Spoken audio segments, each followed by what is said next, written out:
마귀는 하나님의 교회에 부지런히 이 거짓 선지자와 거짓 교사들을 보냅니다.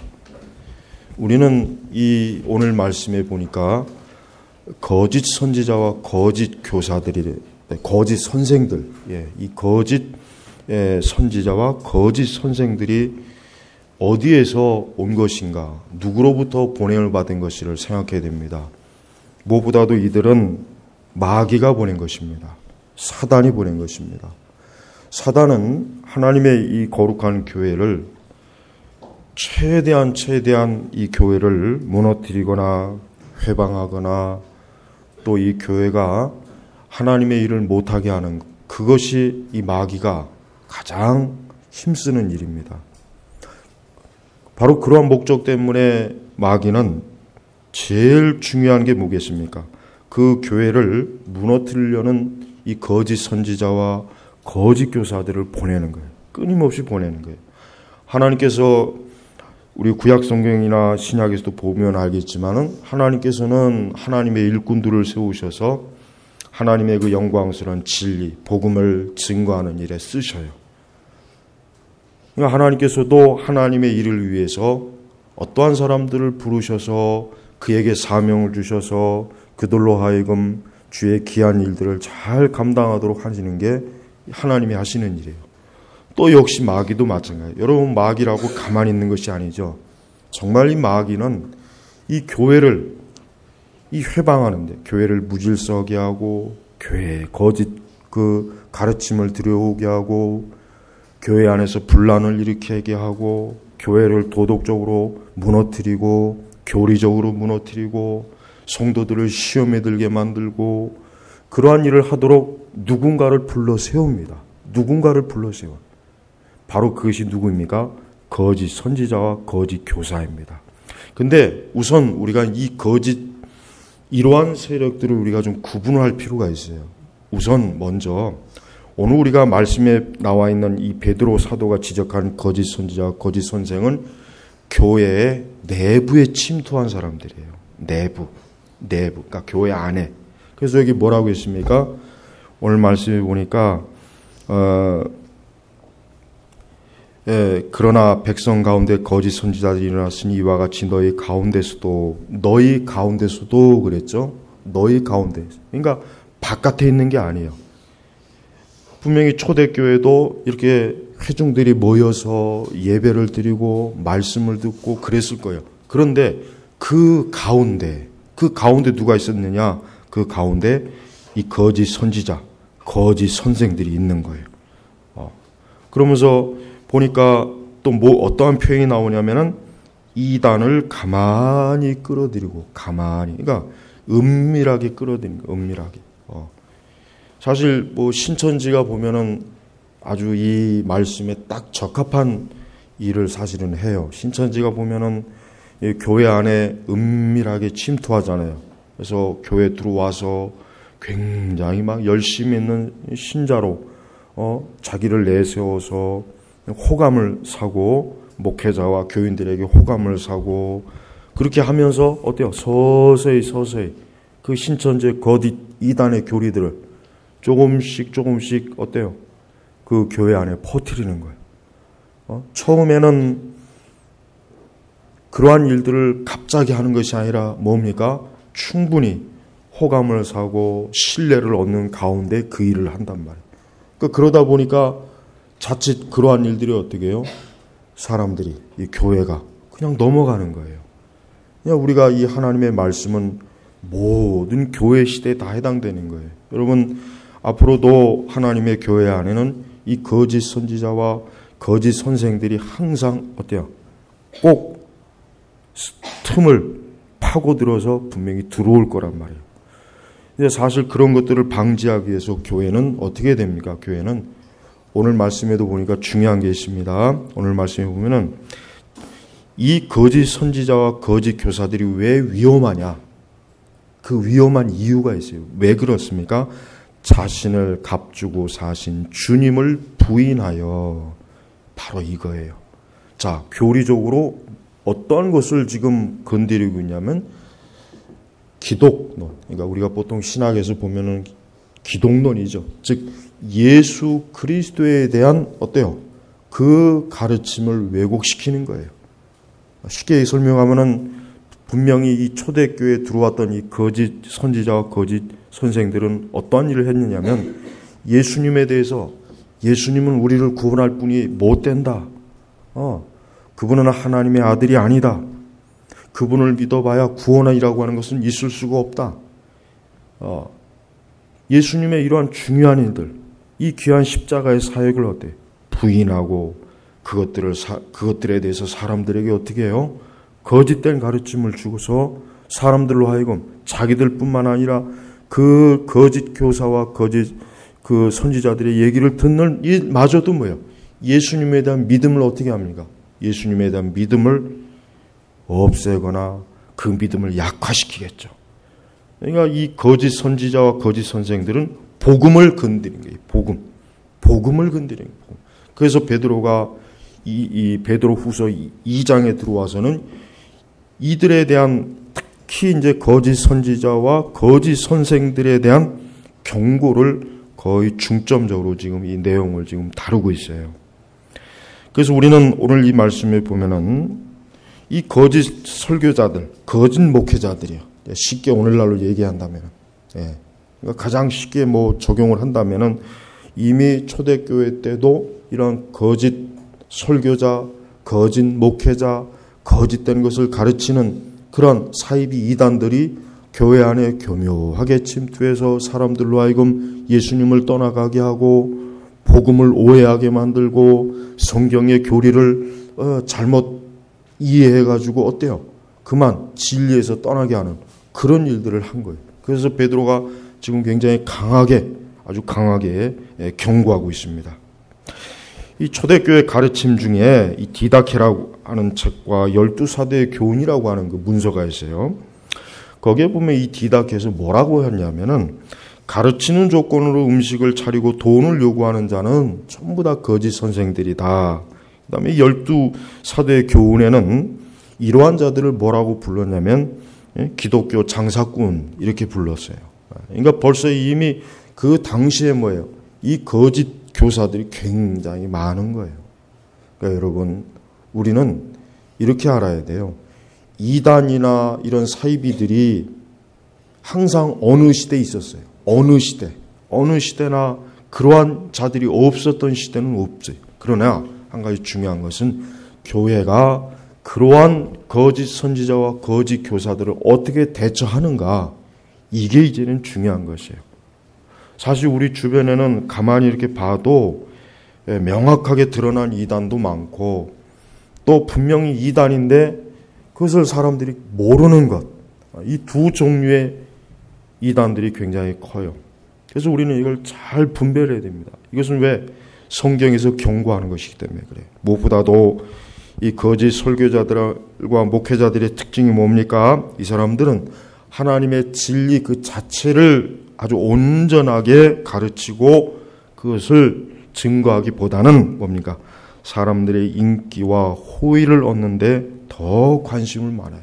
그래서 구약시대에도 이러한 거짓 선지자에 대해서 뭐라고 경고했습니까? 이들은 평화 그랬어요. 그러니까 만사가 잘 될 것이다. 걱정하지 말아라. 하나님 우리를 사랑하시고 축복하시니까 너희들에게 결코 저주와 책망과 형벌을 내리지 않을 것이다.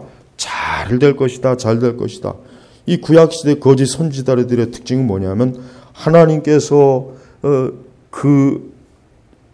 주신 그 말씀을 어때요? 그 주신 말씀을 백성들에게, 이스라엘 백성들에게 어떻게 합니까? 듣기 좋은 말로 바꾸는 거예요. 하나님이 어떠한 책망과 하나님께서 어떠한 꾸중을 하셨어요. 이스라엘 백성들에 대해서. 근데 이 사람들은 그건 싹 빼버리고 뭐예요? 그냥 위로와 소망만 주는 거예요. 그래, 너희들이 잘하고 있다. 하나님께서 너희들을 위로하신다. 너희들을 도우신다. 너희와 함께 하신다. 이것으로만 어때요? 이스라엘 백성들에게 이것이 하나님의 말씀이다. 메시지를 주는. 이게 바로 뭐예요? 거짓 선지자라고 분명히 성경에 경고를 했단 말이에요. 그러니까 사실은 우리 시대도 마찬가지예요. 여러분, 교회는 절대로 사람들이 듣고 싶어 하는 것에 초점을 두면 안 됩니다. 교회는 뭡니까? 하나님께서 사람들에게 무엇을 말씀하시는가, 그걸 전해주는 게 그게 교회가 할 일이죠. 사람들이 듣기 좋아하는 것, 사람들이 듣고 기분이 좋아지는 것, 마음이 편해지는 것, 사람들이 듣고서 그것 때문에 기분 좋게 교회 왔다가 기분 좋게 교회 가는 것, 그게 사실은 하나님이 원하시는 게 아니죠.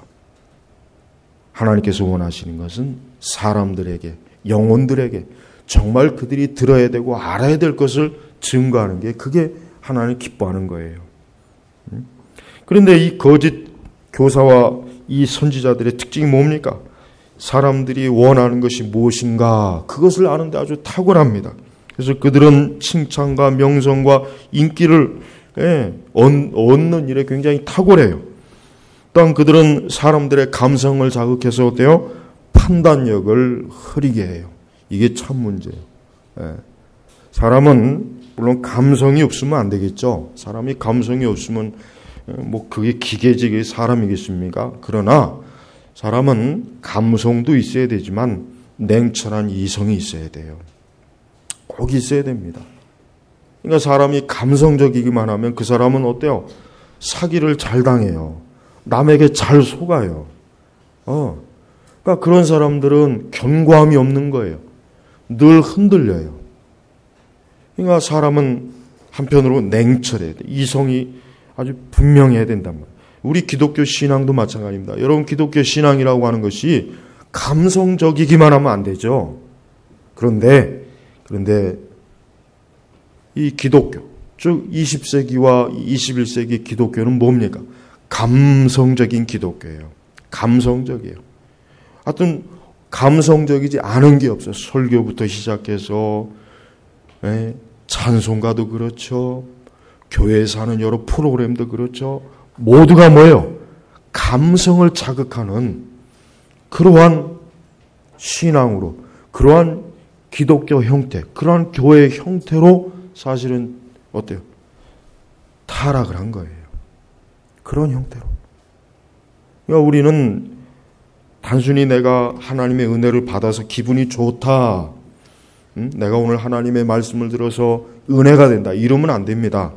그 말씀이 참으로 하나님의 말씀으로 나에게 무엇을 교훈하고 무엇을 경고하고 어떠한 것을 가르치는가, 이게 있어야지 단순히 사람들이 기분이 좋게 하는 거, 그저 마음을 붕 뜨게 해가지고 구름 위에 얹어놔가지고 그것은 뭐예요? 감성을 자극하는 거예요. 이 거짓 선생, 이 거짓 선지자들은 그런 일에 탁월한 거예요. 지금도 여러분 보세요. 그런 일에 탁월한 사람들이 굉장히 많아요. 그러니까 그들은 실제로 하나님의 백성들, 주의 자녀들이, 그 영혼들이 알아야 될 교리와 신학과 분별력에 대한 것은 가르쳐주질 않아요. 그들 자신도 그것도 모르지만, 그러니까 모르니까 가르쳐주지도 않지만 알아도 가르쳐주지 않는 거예요.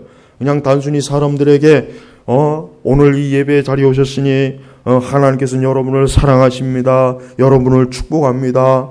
옆 사람 보고 같이 인사하세요. 그냥 교회에 오면은 그냥 감성적이에요. 모든 게 감성적이란 말이에요. 그러니까 실제 알매이가 없어요. 알곡이 없어요. 이 거짓 선지자들과 이 거짓 선생들의 특징이, 지금 시대의 이 특징이 바로 그러한 사람들이에요. 또한 미가서 3장 11절에 보면은 그들의 제사장은 싹을 위하여 교훈하며 그들의 선지자는 돈을 위하여 점을 친다. 이 구약시대 이 제사장들과 선지자들이 어떠한 거짓된 자들이 있어요? 싹을 위하여, 돈을 위하여. 그러니까 물질이 있어야 가르치고 예언도 하고 기도도 해주고 그렇다고 말해요. 벌써 이미 구약 성경, 구약 시대 이미 이러한 사람들이 많았던 거예요. 또한 이 거짓 설교자들과 목회자들의 특징이 뭡니까? 하나님을 멀리하고 사람을 가까이 하게 하는 거예요. 여러분, 좋은 신앙은 어떠한 신앙이겠습니까? 하나님을 가까이 하게 하는 신앙이에요. 내 신앙이 지금 좋아지는지 나빠지는지 알려면 단 한 가지입니다. 내가 지금 더욱 예수님을 가까이 하고 있는가? 내 신앙이 더욱 예수님을 가까이 하면 그 신앙은 좋은 신앙인 거예요. 그러나 내 신앙이 예수님을 가까이 하지 않고 사람을 가까이 하게 하는 신앙은 좋은 신앙이라 할 수가 없어요. 그러니까 우리의 신앙과 믿음이 좋은가 나쁜가는 뭐예요? 내가 더 예수님을 가까이 하는가? 내가 지금 더 예수님을 내 마음으로 가까이 하는가? 내가 더 지금 기도에 힘쓰고 있는가? 말씀에 힘쓰고 있는가? 내가 하나님을 더 가까이 하며 사랑하는 마음을 가지고 있는가? 내가 하나님께 힘써 주님을 사랑함으로 예배를 드리고 있는가? 하나님을 가까이 하게 하는 게 그게 참된 가르침이고 그게 신앙입니다.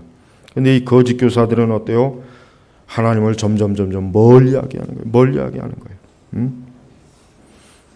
무엇보다도 이 모든 결과가 무엇을 위한 것이냐? 여기 보니까 자신을 값주고 사신 주님을 부인하여, 자신을 값주고 사신 주님을 부인하여, 즉 예수 그리스도의 대속, 이 예수님의 이 십자가의 구속, 죄인들을 위해서 십자가에서 죽으시고 그 죄인들을 위해서 예수님께서 우리의 모든 죄값을 치른 것, 이걸 부인하는 거예요. 그러니까 이 거짓 교사들과 이 거짓 선지자들은 이 교회 안에 교묘히 들어와 가지고, 야, 무슨 예수님의 그 예수님을 믿어서 용서받는 게 아니야, 죄값을 치르는 게 아니야, 예수님의 그 십자가의 죽음 별거 아니야, 거기에 그걸 믿지 마, 그건 믿을 게 못 돼, 이런 말로 사람들을 어때요? 복음을 못 믿게 만들고 복음을 떠나게 만드는 거예요. 굉장히 심각하지 않습니까? 근데 베드로 사도는 뭐라고 합니까? 임박한 멸망을 스스로 불러들인다. 그러니까 이러한 짓을 하는 자에게 뭐예요? 하나님의 저주가 있는데 어떠한 저주입니까? 임박한 멸망을 스스로 불러들이는 거예요. 여러분, 복음을 왜곡하는 것은 굉장히 무서운 죄예요. 제일 무서운 죄가 이 복음을 왜곡하는 거예요. 그래서 우리는 이 이단들이 왜 이 저주받을 자들이냐면은 복음을 왜곡해서 그래요. 복음. 여러분, 하나님께서는 하나님의 가장 진노하시는 게 뭡니까? 복음. 하나님의 아들 독생자 예수님께서 십자가에서 하신 그 구원의 사역, 죄인들을 위해서, 우리를 위해서 하나님께서 베푸신 그 놀라운 구원, 속죄, 대속, 은혜, 우리의 죄값을 치르신 예수님의 그 거룩한 사랑, 십자가의 사랑, 이거에 있어서 만약에 조금이라도 이것을 변형시키면은 하나님께서는 단호하게 어떻게 합니까? 하나님 거기에 대해서 저주를 내려요. 우리가 기독교 신앙도 물론 다 알 수는 없겠지만 혹시 그럴 수는 있어요. 어떤 부분적인 문제가 있어요. 예를 들면 뭐 세례를 물로 뿌리느냐 침례하느냐, 이거 사실 그렇게 큰 중요한 문제는 아니에요. 또 뭐 천년왕국이 있느냐 없느냐, 이것도 천년왕국이 있으면 없으면 어때? 어쨌든 우린 예수 믿으면 천국 가는 건 똑같은 건데, 다른 어떤 부분적인 교리가 뭐 견해가 다르고 그럴 수는 있어요. 그러나 복음은 절대 견해가 다르면 안 돼. 쉽게 얘기하면 복음은 장로교인이든 순복음교인이든 감리교인이든 성결교인이든 구세군이든 뭐든 간에 복음에 있어서만큼은 전부가 다 통일돼야 돼요. 그래요. 왜? 복음은 기독교 핵심입니다. 복음은 기독교 핵심이에요. 하나님이 하시는 일의 핵심이 바로 복음사역이에요. 근데 거기에 문제가 생기면 어떻게 되겠어요? 그럼 기독교는 그냥 폭삭 주저앉는 거예요. 그래서 우리는 그 어떤 것보다도 뭡니까? 그가 복음을 제대로 증거하고 가르치고 복음을 제대로 이해하고 제대로 믿는가? 이게 중요한 거예요. 어떠한 사람이 나는 교회를 다닙니다, 난 예수님 믿습니다 했을 때 그가 정말 제대로 된 신앙인지 아닌지 알려면 그가 참으로 예수 그리스도의 이 복음에 대해서 제대로 알고 있는지, 그 의미가 무엇인지, 참으로 그가 예수님을 참으로 정말 다시 자신의 대속주로 구세주로 믿고 있는지, 그게 제일 중요한 거예요. 거기에서 문제가 생기면은 그가 아무리 열심히 있고 교회를 잘 다니고 모태신앙이고 그건 다 소용이 없는 거예요. 근데 지금 베드로가 지적하는 이 거짓 선지자들과 교사들은 거기에 문제가 있는 거예요. 거기. 그러니까 자신을 값주고 사신 주님을 부인하여. 그러니까 예수님을 뭐예요? 부정하는 거예요. 예수님 필요 없다. 예수님 안 믿어도 된다. 우린 십자가에 달리신 그 예수님 그거 안 믿어도 아무 상관없다. 그러니까 이 베드로가 얼마나 이들에 대해서 단호하게, 그들은 뭐예요? 멸망에 이르게 할 이단을 멸망에 이르게. 여러분, 이단은 멸망해요. 이단은 반드시 멸망합니다. 이단이 지금 혹 번성하기는 해요. 이 세상에서 이단은 누구의 전폭적인 지원을 받습니까? 마귀와 세상의 전폭적인 지원을 받고 있어요. 그래서 우리가 볼 때, 야, 도대체 왜 저렇게 이단들은 번성할까? 번성하는 이유가 있습니다. 마귀, 그다음에 세상. 이 두 세력으로부터 전폭적인 지원을 받는 거예요. 어쨌든 마귀는 어때요? 자기의 세력들이 왕성해서 참된 하나님의 백성들, 참된 이 교회를 압도해서 무너뜨리는 게 그게 뭐예요? 그게 마귀가 가장 좋아하는 일이고 그 일이 마귀가 힘쓰는 일이란 말이에요. 그래서 여러분 이단은 번성할 수밖에 없는 거예요. 그러니까 우리는 이단이 번성한다고 해가지고 이상하게 생각할 필요가 없이 이 세상과 마귀가 저렇게 이단을 전폭적으로 지원하는구나, 후원하는구나. 이 마귀의 일꾼들이 일을 잘하도록 거기에 돈도 몰아주고 사람도 몰아주고 건물도 몰아주고 땅도 주고 마귀는 온 힘을 다해서 그리스도를 대적하는 일에 모든 힘을 다 기울이는 거예요. 그러니까 여러분 우리 참된 기독교 신앙, 우리 교회가 얼마나 이 마귀를 잘 경계해야 되는지 우리가 알죠? 알아야 돼요. 또 두 번째로 아까도 얘기했지만은 혹 아주 완전히 드러난 사입 이단은 알지라도 하나님의 교회에서 이 복음을 바르게 증거하지 않는 것, 이것도 뭡니까? 이것도 굉장히 무서운 죄예요. 그래서 여러분 우리는 교회를 평가할 때 제일 중요한 게 뭐예요? 그 교회가 복음을 정말 제대로 가르치는가 증거하는가, 이게 제일 중요한 것이죠. 근데 지금 교회 다니는 사람들이 그렇습니까? 그 교회가 얼마나 크냐, 그 교회 목사가 얼마나 유명하냐, 그 교회가 얼마나 시설이 잘 돼 있느냐, 주차장이 얼마나 넓으냐, 그 교회가 얼마나 사람들한테 유명한 교회이냐.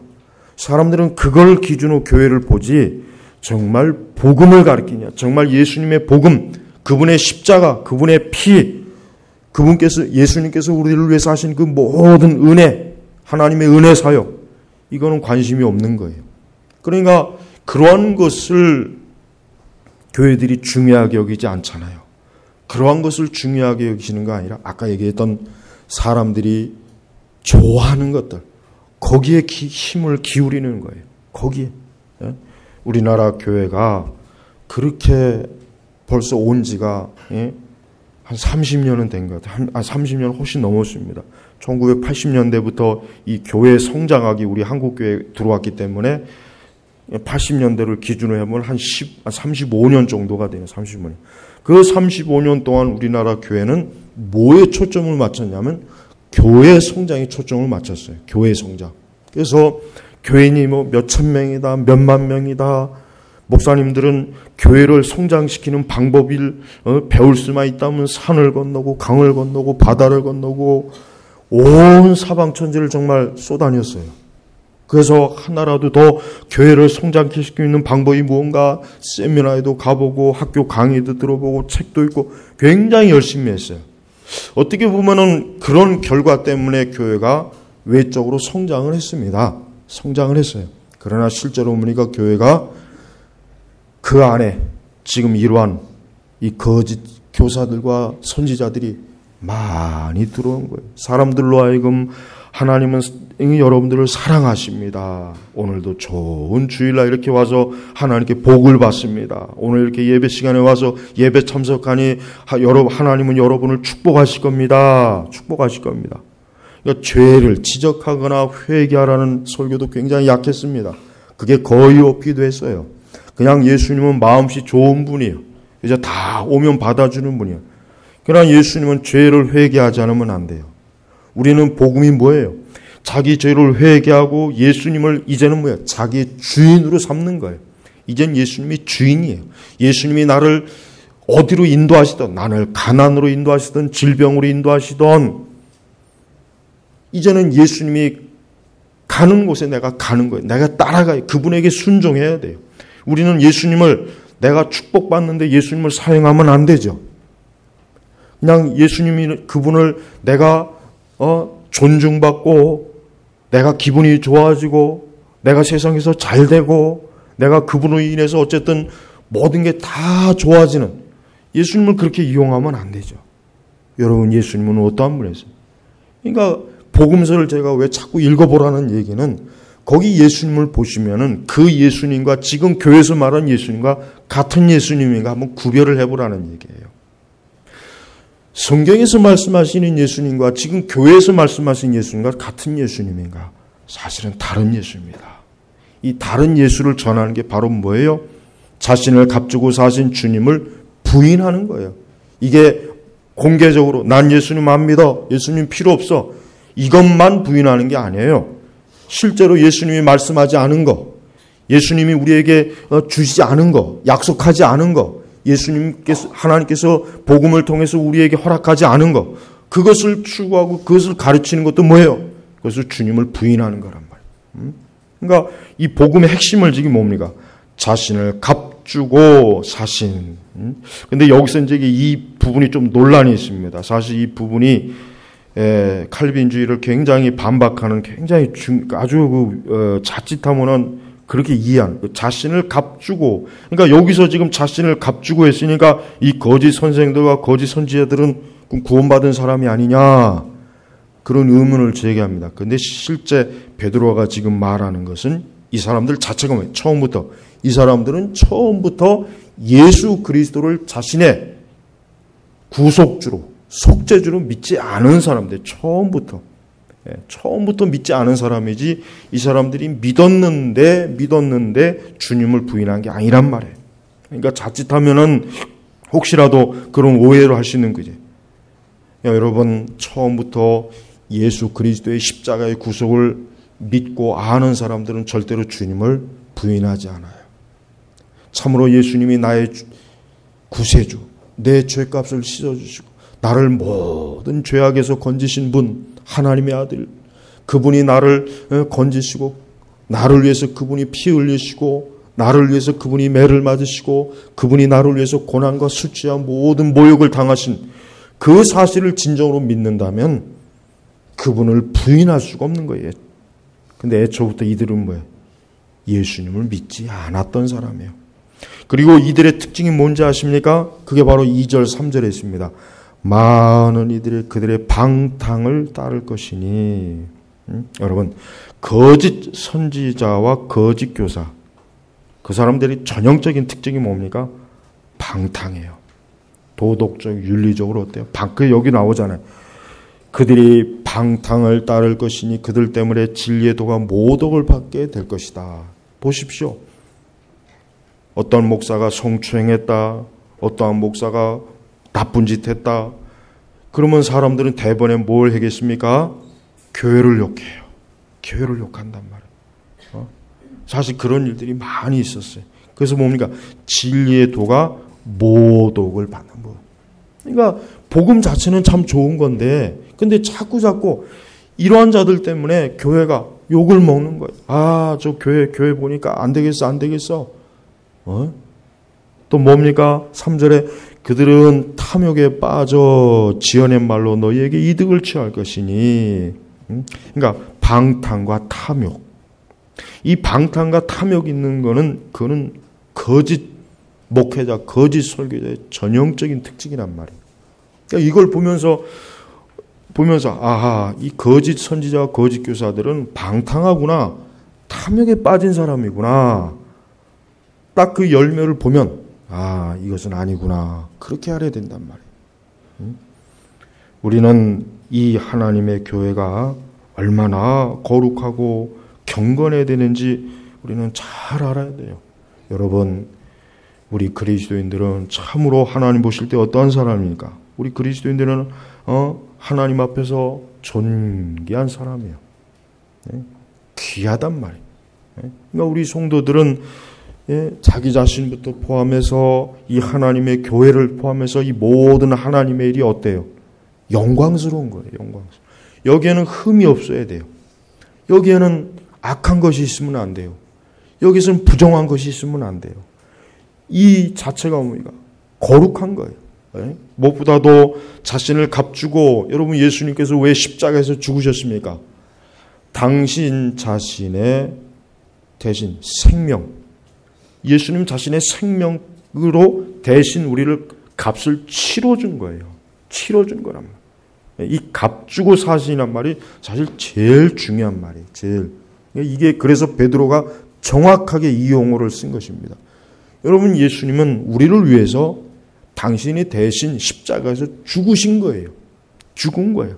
내 죄, 내가 현재 짓고 있는 죄, 우리 지난주에도 우리는 아마 죄를 많이 졌을 거예요. 아마 앞으로도 많이 질 거예요.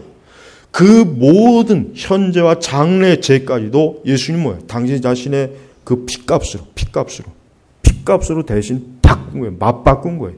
하나님께서 예수님을 십자가에서 죽이신 거예요. 제물로 죽인 거예요. 왜? 그래야 우리가 살기 때문에. 그래야 우리가 사는 거예요. 그래야 죄인이 살아요. 예수님이 죽지 않으면은 어때요? 우리가 못 삽니다. 그래서 예수님이 죽어야 돼요. 반드시 거기서 피 흘려야 돼요.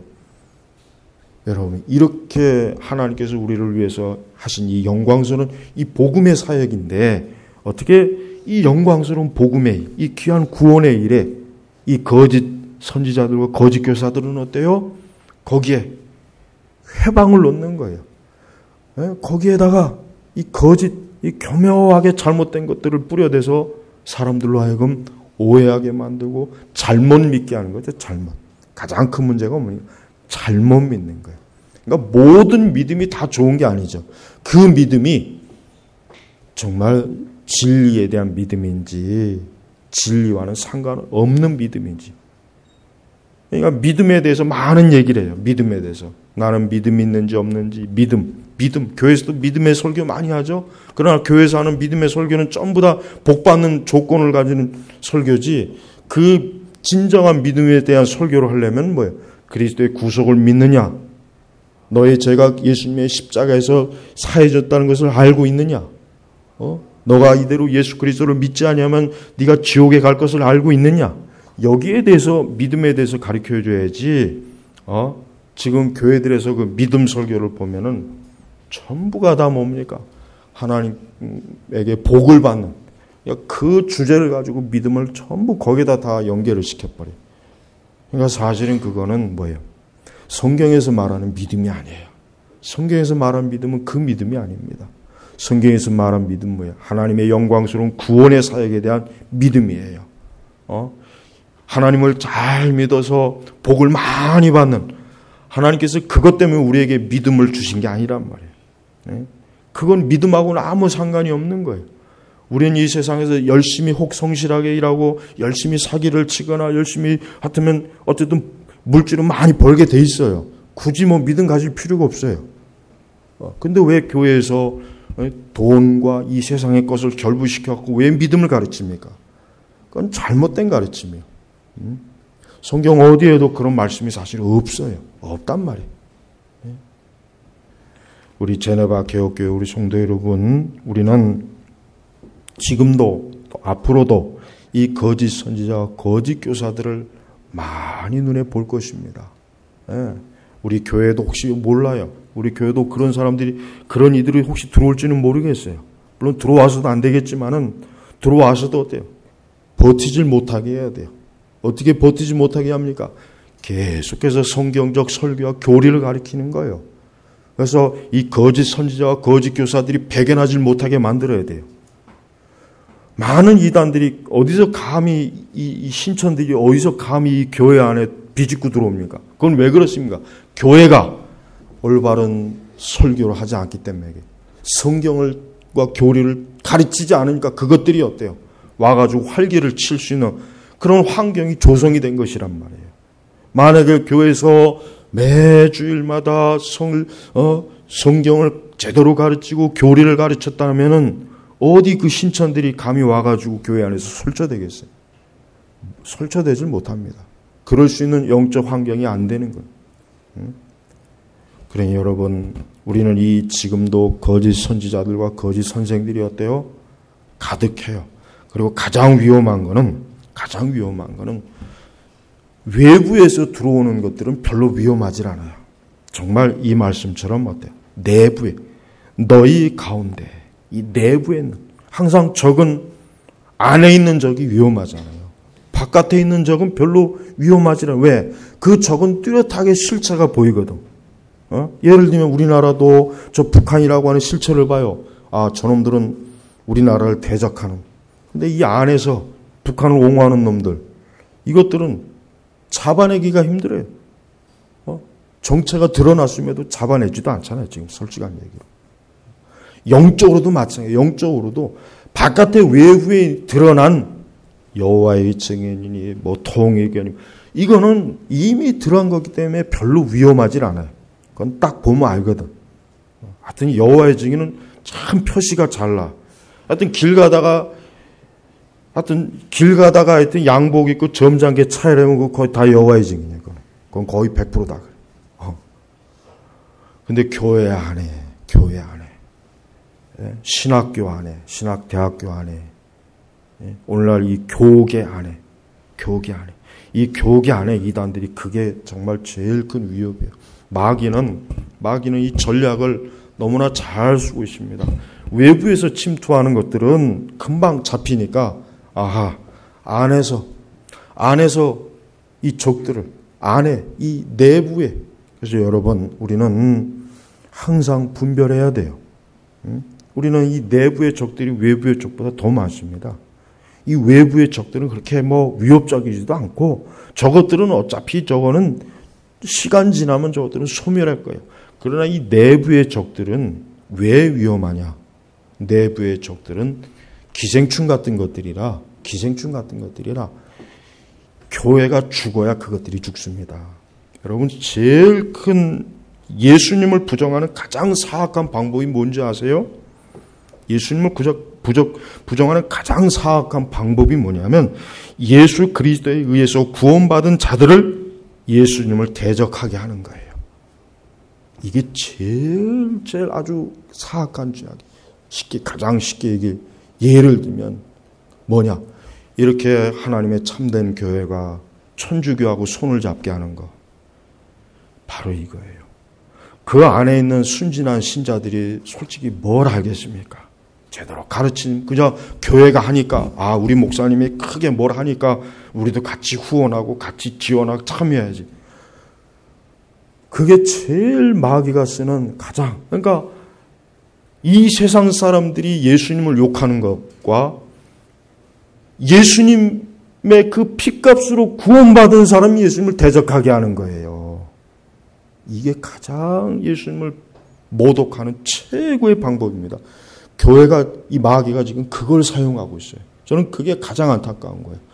여러분, 저런 세상이 어쩌고 하는, 그건 원래부터 그런 거니까 그러려니 하지만 예수 그리스도의 핏값으로 산 교회가 입만 열면 하나님, 예수님, 은혜, 이거 찾는 교회들이 정작 예수 그리스도의 복음을 대적하는 자들과 손을 잡고 연합운동을 하고 거기에 함께 한다는 거, 이게 가장 안타까운 거예요. 그래서 저는 그들이 더 미워요. 나는 천주교보다 개신교 내에서 천주교하고 손잡는 목사놈들이 제일 밉단 말이에요. 왜? 이들은 이 안에서 어때요? 하나님의 백성들로 하여금 하나님을 대적하게 하는데 죄를 짓게 하고 있잖아요. 죄를. 그러니까 많은 성도들이 그런 것도 모르고 우리 교회가 하는 일, 우리 교계에서 하는 일, 우리 교단에서 하는 일이니까 별 문제 없겠지. 다 알아서 할 텐데 그냥 우리는 열심히 기도하고 열심히 그냥 뒤에서 후원하고 열심히 참여하면 되는 거야. 굉장히 그 마음 자체는 순진하고 좋은 마음이지만 그걸 누가 이용합니까? 마귀가 이용하잖아요. 그러니까 제가 항상 얘기하는 거예요. 일단 알아야 된다는 거예요. 기독교 신앙은 먼저 알아야 됩니다. 알지 못하면 안 돼요. 근데 지금 교회는 너무 오랜 동안 감성적인데 파묻혔기 때문에 조금만 그 감성적인 걸 탈피하면은 복잡해, 어려워, 알고 싶지 않아. 전부 다 이렇게 그냥 다 어때요? 그냥 뒤로 넘어지는 거예요. 그래서 어려운 거예요. 목회자나 신학생들도 마찬가지요. 너무나 감성적이에요. 적어도 목회자나 신학생들이라면 뭘 보든 항상 신학적으로 교리적으로 잘 분별해서 이것이 옳은지 그른지를 봐야 되는데 목회자들이나 신학생들도 똑같이 감성적이에요. 감성팔이에요. 감성팔이. 그들이 그런 식으로 하니까 신자들이 다 그렇게 따라오는 거란 말이에요. 우리는 하나님의 은혜가 뭔지를 알아야 돼요.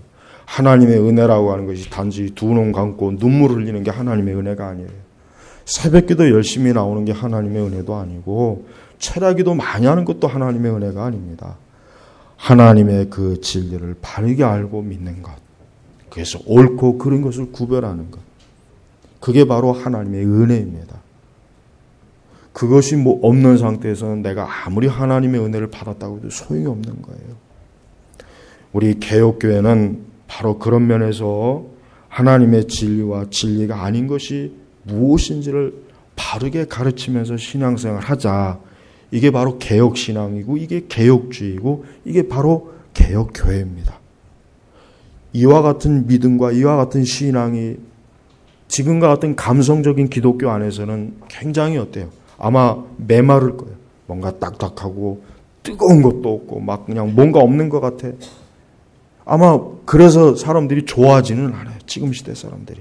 하지만 우리는 하나님의 진리, 그 진리, 우리에게 계시하신 그 복음, 그 말씀, 이 은혜, 이것이 진정한 의미에서 은혜란 말이에요. 이 은혜. 여기에서 이탈되는 것은 그건 어떤 형태로든지 그건 기독교가 아닙니다. 그래서 저는 무시하잖아요. 저는 그냥 대놓고 무시하잖아요. 천주교하고 손잡는 목사나 교회나 교단 그건 이단이에요.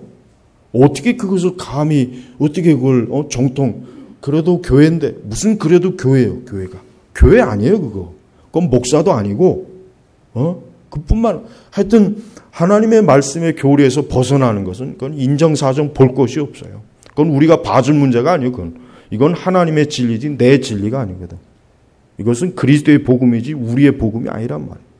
그러니까 우리는 그런 면에서 아주 단호해야지 인정에 끌리거나 감정에 끌리면 안 돼요. 절대 그런 데서는 봐주는 게 아니에요. 그것은 예수님을 모독하는 거예요. 여러분 예수님이 항상 사랑이 많으신 웃는 분이십니까? 계시록에 보면 예수님이 얼마나 무섭게 심판해 주러 오시는지 한번 봐요. 예수님이 이 땅에 얼마나 무섭게 심판해 주러 오시는지 한번 보시란 말이에요. 구약시대 예수님이 어땠습니까? 하나님의 율법에 조금이라도 넘어지면 바로 그냥 쳐서 죽였잖아요. 바로 그분이 예수님이란 말이에요. 구약에 이미 구약에서 하나님이 하신 모든 일이 예수님이 하신 일이라고요. 왜 그건 하나님이 하신 일이고 예수님은 복음서에서만 그 성경을 얼마나 오해하고 있습니까? 이스라엘 백성들이 광야에서 금송아지 숭배에다가 그것 때문에 얼마나 많은 사람이 죽었습니까? 하루에 23,000명 죽었다고 했죠? 그거 누가 한 겁니까? 예수님이 죽인 거란 말이에요. 그게 레이지파를 통해서 저것들 다 죽여라 저것들. 그 엘리야가 850명의 바알 그 선지자들 제사장들 그리 시내가에서 끌고 와서 다 목쳐 죽여버렸죠. 그거 누가 합니까? 그거 예수님이 하신 거예요. 그 사랑이 많으신 예수님이 하신 거란 말이에요. 여러분, 예수님은 진리 안에서 우리를 사랑하시지 진리를 벗어나면 그분은 소름 끼치도록 무서운 분이에요. 고개를 들 수 없어요. 그분의 진노하심 앞에서는 누구도 고개를 들 수 없습니다. 항상 내 믿음이 내가 믿는 복음, 내가 믿는 예수 그리스도가 정말 진리 안에서 믿는 예수님인지 진리를 벗어난 예수님인지 알아야 돼요. 근데 그것조차도 구분을 못하고 있어요. 그것조차도. 우리 제네바 개혁교회 성도들은 오늘 이 말씀의 경고를 잘 들으시고 언제나 성경에서 계시하시고 가르쳐주신 그 예수 그리스도 하나님의 아들 그분만이 나를 죄와 사망과 멸망과 형벌에서 건지신 진정한 의미에서 사랑의 예수님을 꼭 아시고 명심하시길 주의 이름으로 축복합니다. 기도하겠습니다. 하나님 아버지 감사합니다. 오늘도 베드로후서 1장에 있는 이 귀한 주의 말씀 우리에게 주는 이 엄한 이 경고와 교훈의 말씀을 오늘 말씀을 들은 모든 사랑하는 주의 자녀들 영혼들이 듣고 경성하여 깨어서 이 거짓 선지자와 거짓 교사들에게 속지 않도록 지혜로운 사람이 되고 현명한 사람이 되고 분별 있는 그러한 성도가 되게 하옵소서. 감사하며 우리 주 예수님의 이름으로 기도 올렸습니다. 아멘.